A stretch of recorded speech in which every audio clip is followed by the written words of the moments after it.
Abra a tua Bíblia, ou, se você preferir, pode acompanhar nos telões, Evangelho de Mateus 21, a partir do verso 28,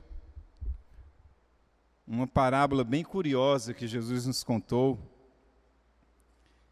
Aqui eu dei o título, Quem ama, quem se importa?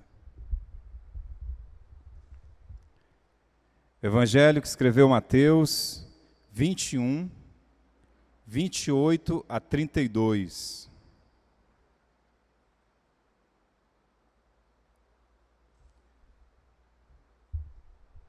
Que vos parece?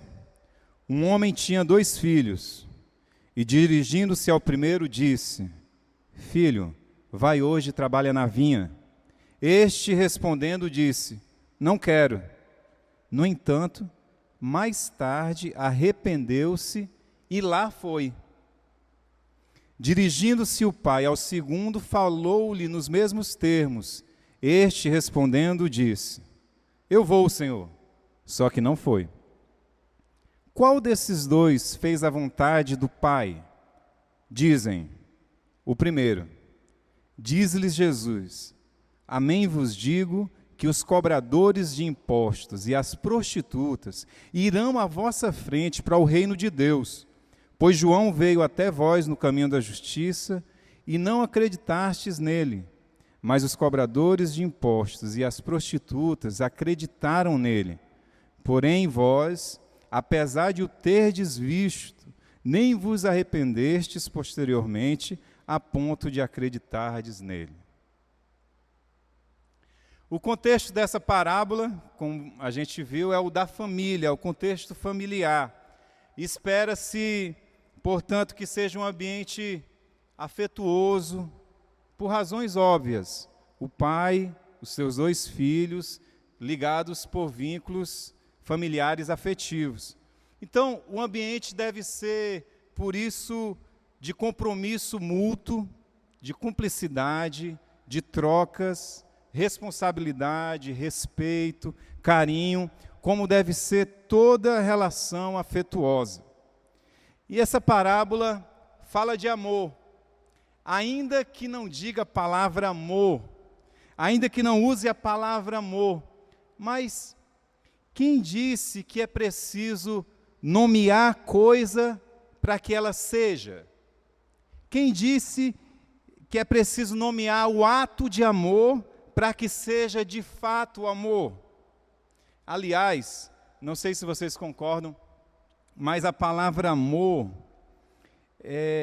anda muito desgastada, né? Muitos têm um discurso lindo sobre o amor, impecável, mas se ama pouco, mas se ama muito pouco.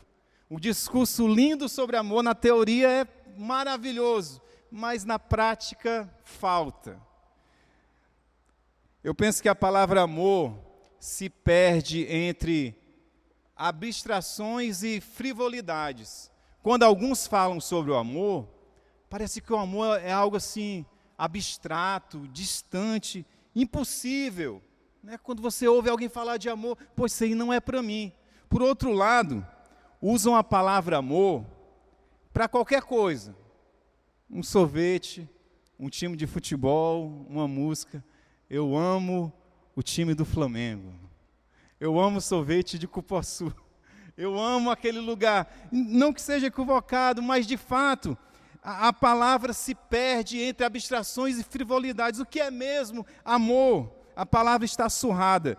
De maneira que a gente precisa fazer um esforço olímpico para buscar o sentido do amor, em busca do sentido da palavra amor. Ou melhor, testemunhar atos do amor, o amor em ato, para que sejamos inspirados, mesmo que a gente não nomeie que é amor, mesmo que a gente não saiba dizer se é amor, mas a gente precisa dar de cara com amor e viver o amor mais do que falar sobre amor. De qualquer maneira, graças a Deus, há mais amor entre nós, ainda que invisível, do que no discurso sobre o amor. há mais amor nas ações humanas do que o nosso desespero de dizer o que é amor. Ainda bem, há amor em lugares que sequer imaginamos ou sequer aprovamos. Há amor. Graças a Deus que o amor não depende de a gente ver que é amor, não depende de a gente nomear que é amor. Há muita gente, pessoal, mudando realidades através do amor. Mais gente do que nós podemos contar. Mais gente do que a religião pode dizer. Há muita gente vivendo o amor, mudando realidades ao redor do mundo através do amor, mesmo que a gente diga se é amor ou não. Mas afinal de contas, como vive aquele que ama? Como vive aquele e aquela que diz amar? Primeiro, quem ama se implica no seu objeto de amor. Essa frase é meio óbvia, mas como diz Clarice Lispector, o óbvio é a verdade mais difícil de enxergar. É tão óbvia que de tão óbvia é esquecida. Quem ama se implica no seu objeto de amor. Quer saber se alguém ama uma pessoa, um projeto, uma ONG, uma causa, a sua igreja, a família? Veja o quanto essa pessoa está engajada, o quanto essa pessoa está envolvida, comprometida, disponível, entregue a esse projeto, a essa pessoa, a essa causa. O quanto essa pessoa investe o seu tempo, investe seus recursos, talento, energia. Veja, uma pessoa ama aquilo a que confere valor, e não aquilo que diz amar simplesmente. Ama aquele que confere valor ao seu objeto de amor, senão é balela. Se não se sente implicado, se o objeto de amor, se a pessoa não responde pelo seu objeto de amor, se não está engajado, de nada adianta falar, eu amo, eu te adoro. Em Mateus 6:21, Jesus diz assim, onde estiver o seu tesouro, aí também estará o seu coração. O seu coração está naquilo que você valoriza. Se não valoriza, não ama. Se não valoriza, não é amor. Pode dizer 1000 vezes da boca para fora, eu amo, mas de fato não ama. Se não valorizar, não ama. Tem gente que diz assim, eu já ouvi muito, e como pastor de igreja, conta comigo, pastor. Tamo junto. Já ouviu, pastor Johnny? Conta comigo, tamo junto, mas nunca aparece. E eu, poxa, cadê aquela pessoa? Conta comigo e não aparece, não se envolve, nunca prioriza as relações, como fez o segundo filho da parábola. Você se lembra? O pai chegou para ele, filho, vai trabalhar lá na vinha? Aí o menino disse, sim, eu vou, mas nunca foi. Não foi, falou para o pai, estamos juntos, pai, mas não foi para a vinha. Disse, sim, pai, conta comigo, estamos juntos, mas da boca para fora, nunca apareceu. Ama, não aquele que faz um discurso lindo sobre o amor, mas aquele que confere valor ao seu objeto de amor.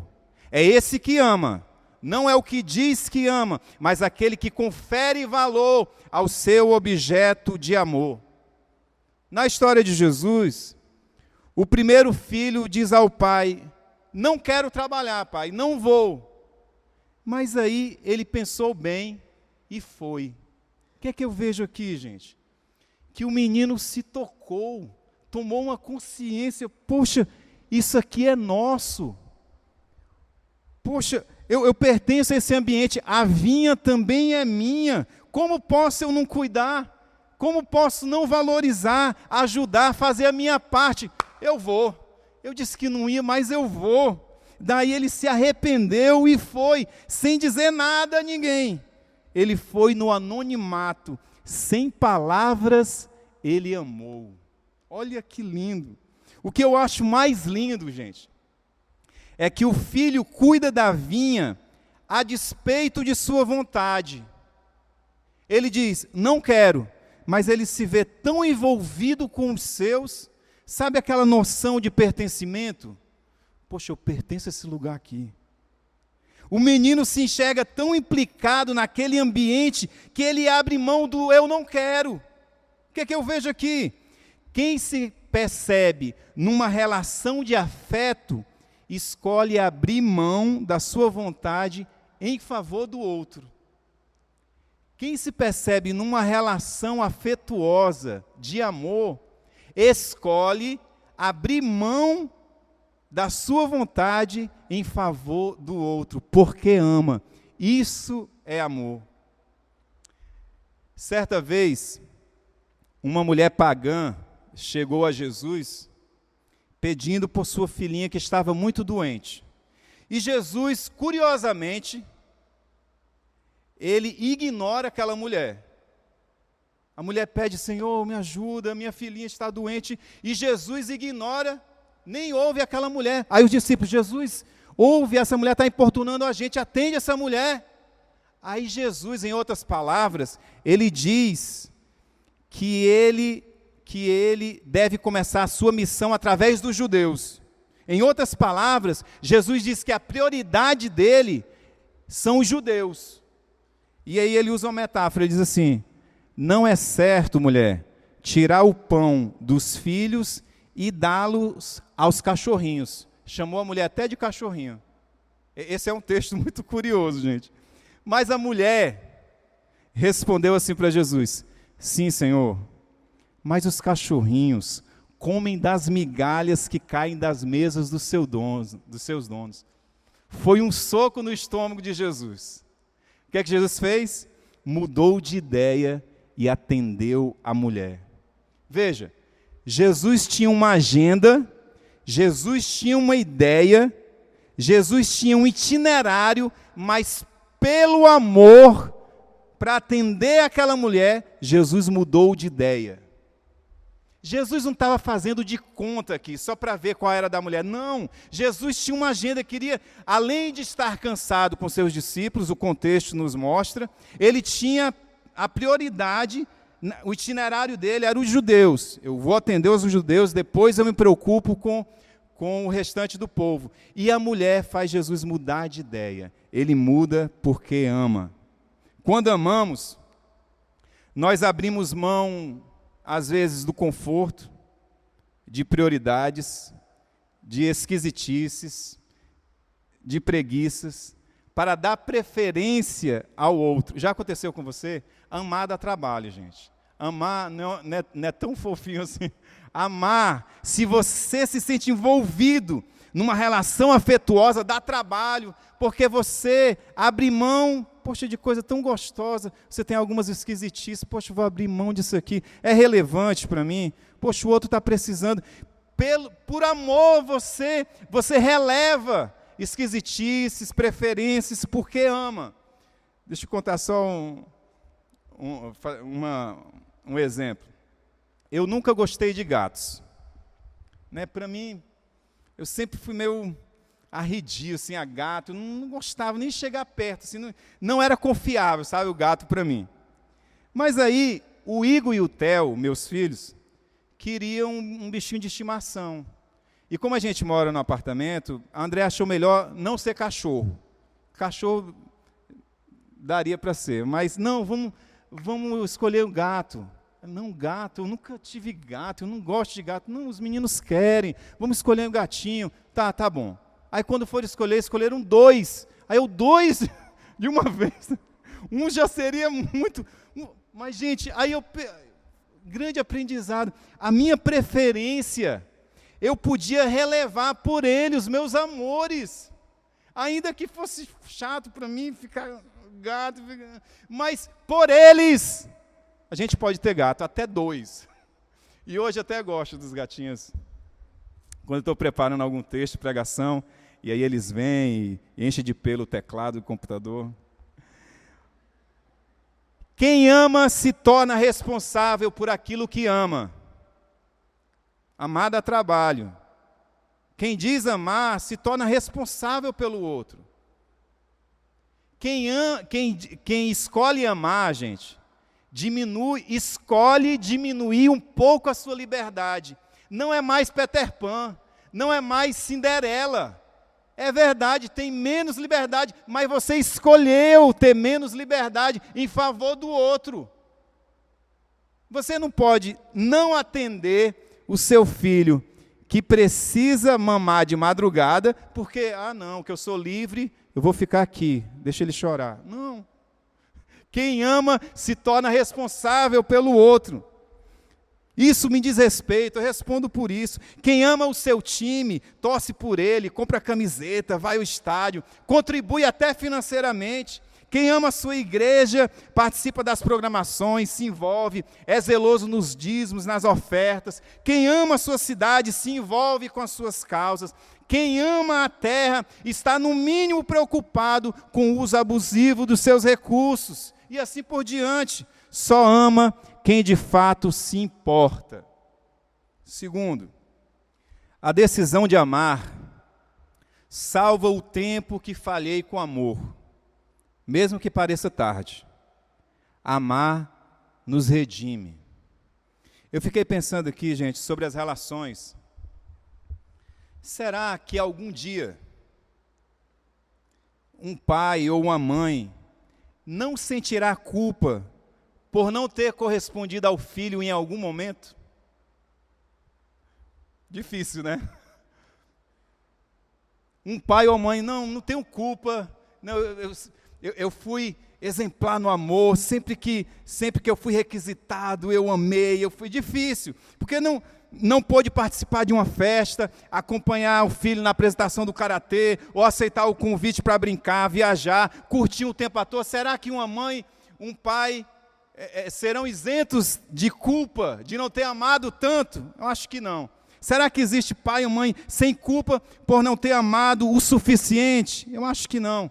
Se é que somos gente, nós cometemos erros. Nós amamos de maneira atabalhoada, atrapalhada, meio confusa. Em algum momento, a gente não vai corresponder o amor de alguém, seja porque não temos condições na hora, nem físicas, seja por causa da correria, ou por um pouco de egoísmo. Isso vai acontecer. Falhar com uma amizade, não honrar o pai e a mãe, pisar na bola com o parceiro, sovinar o amor a quem precisa. Isso já aconteceu, eu imagino, com vocês e comigo também, e vai acontecer, porque nós somos humanos. Mas nós podemos fazer algo com essa culpa, que não seja só o remorso, o conformismo e o alarde, né? E se enfiar no remorso, eu não presto como pai, eu não presto como mãe, eu estou falhando muito. Ainda quando eu vejo essas fotos no Facebook, essas famílias estão bem resolvidas, esses meninos estão felizes, eu não sei ser mãe, não sei ser pai.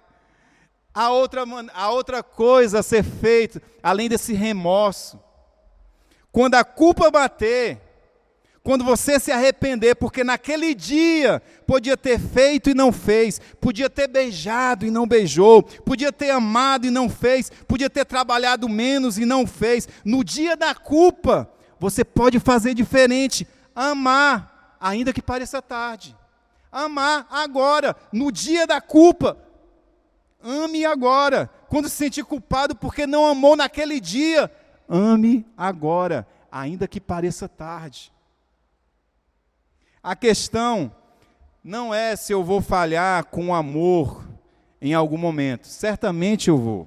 A questão é se eu vou me arrepender e passar a amar. Veja, de onde você tira isso, Márcio, no texto que a gente leu? Depois de o primeiro filho dizer ao pai que não queria trabalhar na vinha, o texto diz assim: no entanto, mais tarde, arrependeu-se e lá foi. Está aí. Essa é a salvação. Amar, ainda que pareça tarde. Não amou naquele dia, ame agora, ame já. Não fique se lamentando apenas, ame já. Compense agora o amor que um dia você não pôde oferecer. O amor pode redimir esse tempo perdido. A questão não é se nos desencontramos dos nossos amores, sejam amigos, filhos, pais, parceiros. Vai acontecer. O problema é quanto tempo eu vou levar para reaver, para recomeçar, para passar a amar. Quanto mais tempo se adia o conserto, mais o amor adoece. Quando mais eu adio o perdão, quando mais eu deixo o perdão para depois, mais estranho fica o outro. Você já passou por isso? Numa relação de amigo, você se arranhou com um amigo, e se desencontraram e ficou aquele clima ruim. Já aconteceu contigo? Quanto tempo você adia o perdão, mais distante a pessoa parece ficar, mais estranha a pessoa fica para você. Quando mais se procrastina o recomeço, mais frágil fica a ponte. Tem que ser já, você percebeu? Ama agora. Aquele que ama não é perfeito, assim como eu e você. Não é perfeito. Da mesma maneira que você conta com o perdão dessa pessoa, aquele que diz amar também conta com o seu perdão. A gente só consegue amar o outro com amor humano, com amor falho. Por isso a necessidade do perdão e do arrependimento. A gente só consegue amar com amor pequeno. E como diz Guimarães Rosa, que eu gosto tanto de citar para vocês, qualquer amor já é um pouquinho de saúde, um descanso na loucura. Conte Sponville escreveu: o amor, mesmo mais fraco, o mais doentio, vale mais que alguma onipotência que fosse sem amor. Por último, a melhor fé é o amor. Eu achei muito interessante, sugestivo, a atitude do primeiro filho, porque ele obedece ao pai dizendo não. Ele obedece de maneira diferente. E aí, para a minha veia de poeta aqui, eu já viajei, mas não tanto. Para mim, esse menino me lembra de muitas pessoas que fazem a vontade de Deus, mas de modo diferente, não religioso. Dizem não para a religião, mas amam. Muita gente diz não a uma religião, à fé cristã, mas é mais cristã de que muitos religiosos. Vocês conhecem gente assim? Que é mais crente do que eu? Que é mais crente do que os evangélicos? Eu conheço. Vocês devem conhecer, sejam de outras religiões ou sem religião. Infelizmente, tem muita gente que olha para o cristianismo hoje, mais específico, para o movimento evangélico e diz não. Eu não quero ser contado com esse movimento, com esse povo. Não quero a maneira como eles pensam, como eles se relacionam com o diferente, com a política, como eles amam o poder. Estou fora! Mas apesar disso, mudam realidades porque amam o próximo. Gente, e aqui para nós, está cada vez mais difícil. Se identificar com o movimento evangélico hoje, está cada vez mais difícil, eu tenho dificuldade.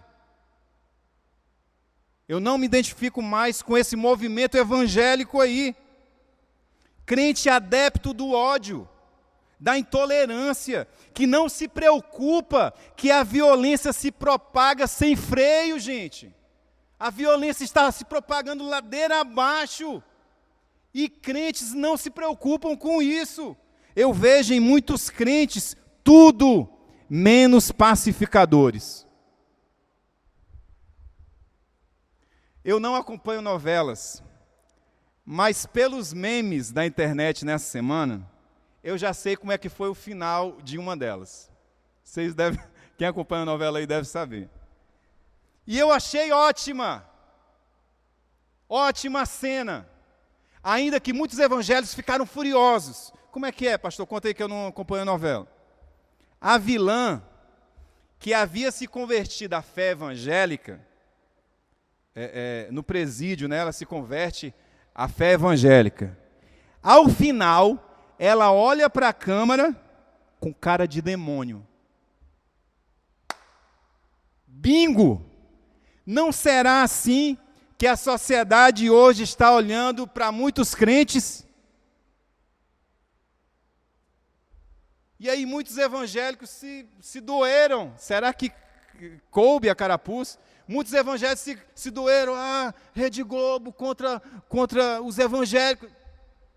Profecia. Será que não é assim que a sociedade está olhando para muitos crentes? Muitas pessoas dizem não para os pastores e apóstolos, mas realizam obras maravilhosas.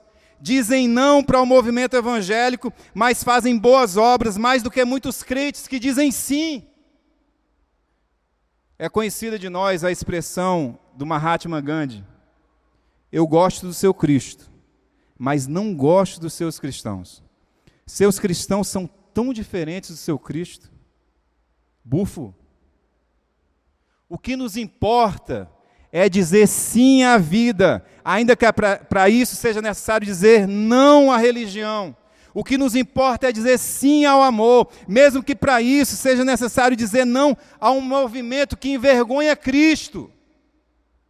Eu não quero ser identificado com essa massa evangélica do ódio e intolerância. Eu quero ser identificado com Jesus, que disse: os mansos herdarão a terra.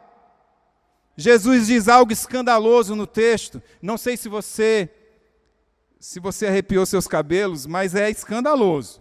Jesus diz assim, que os publicanos e as prostitutas estão indo à frente dos religiosos no reino de Deus. Pessoas que aos olhos de moralistas são indignas, reprovadas, estão indo à sua frente rumo ao reino de Deus, simplesmente porque amam, porque mudam realidades, porque vive o reino de Deus, que é um projeto de paz e justiça. 1 João capítulo 4, versículos 7 e 8, diz o seguinte: aquele que ama é nascido de Deus e conhece a Deus. Quem não ama não conhece a Deus, porque Deus é amor. Ponto final. É isso. O que nos identifica com Jesus é o amor, não a fé. Porém, podem não ter uma fé organizada, uma fé institucional, mas já nasceram de Deus, já conhecem a Deus, porque amam. De maneira que a grande questão não é crer, mas amar. Ou de outra maneira, a melhor fé é amar.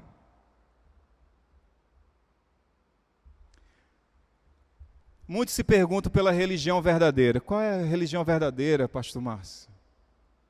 Qual é a religião verdadeira? Está escrito na Bíblia.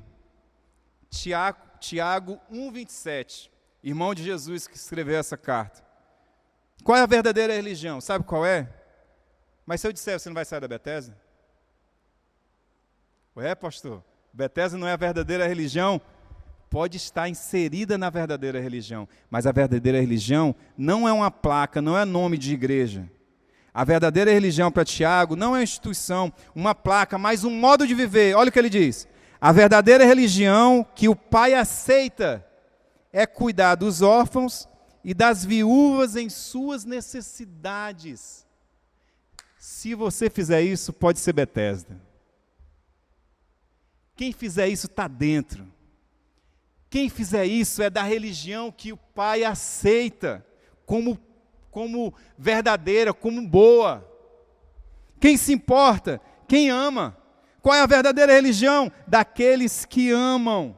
O que nos identifica com Jesus de Nazaré é amar e mudar as coisas. É isso que interessa a Jesus, amar e mudar as coisas. Fica aí perto.